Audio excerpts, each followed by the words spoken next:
Well, this morning we are tracking the rise of sovereign citizens. Those are people who do not believe they need to follow laws or even pay taxes. This is video from Edgewater. That's where police arrested a motorcyclist who claimed he was a sovereign citizen and refused to follow commands.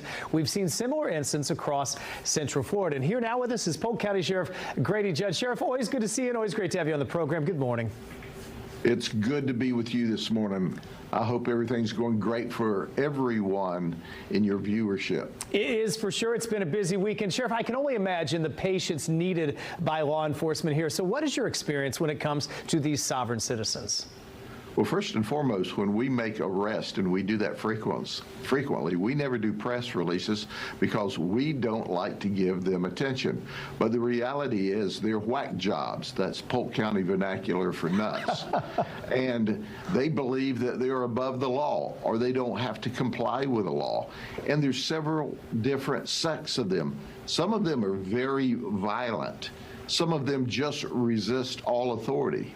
Some of them try to file warrants. Yeah, I currently have a warrant outstanding for my arrests with like $100 million bail. I don't have that much money, but they're going to get a surprise when they try to serve that. So they're just a weird group of people that think they are above the law or don't have to pay any attention to the Constitution, and they can do what they want when they want. Yeah, interesting concept to not give them any publicity. In this case, they did get some, and I watched some of the video, and it looked like as soon as the officer realized that he was going this sovereign citizen route, he just handcuffed him and took him in. Is that kind of the training you do? What is the training where you prepare your deputies for this kind of situation? Well, first thing, we make all our deputies read, "I do not consent."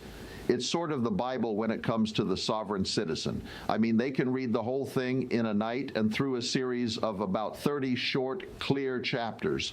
It teaches them everything they need to know about the various sects of sovereign citizens, why they believe what they believe, and how their movement evolved. You know, I always say if we can understand the enemy, we can make him a friend. I Do Not Consent is available on Amazon, and it's great.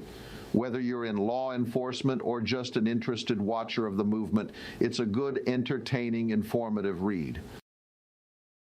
Well, we tell them to be extremely patient because, once again, most of them aren't violent. A few are, in fact. A Moorish sovereign citizen shot a lieutenant and one of my deputies and nearly killed them back in April.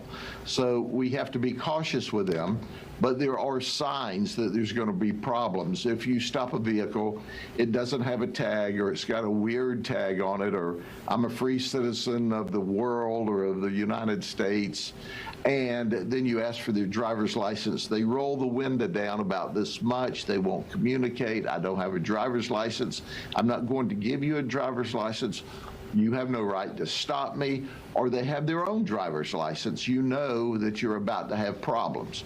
Well, you call for a lot of backup, you use a lot of patience, and you try to talk to them. But they normally resist everything, so you end up knocking the window out of the car, dragging them out of the car in order to arrest them. It's unfortunate that we have to go to that extent. And that doesn't have to happen all the time, but it happens a lot of the time. Sheriff, let's finish with this. Give me a sense. They get their 15 seconds of fame, but what happens after that? How do most of these cases end? And then are you seeing an increase in these cases? Well, we've seen an increase in probably the last 8 or 10 years. But the reality of it is they've always been among us.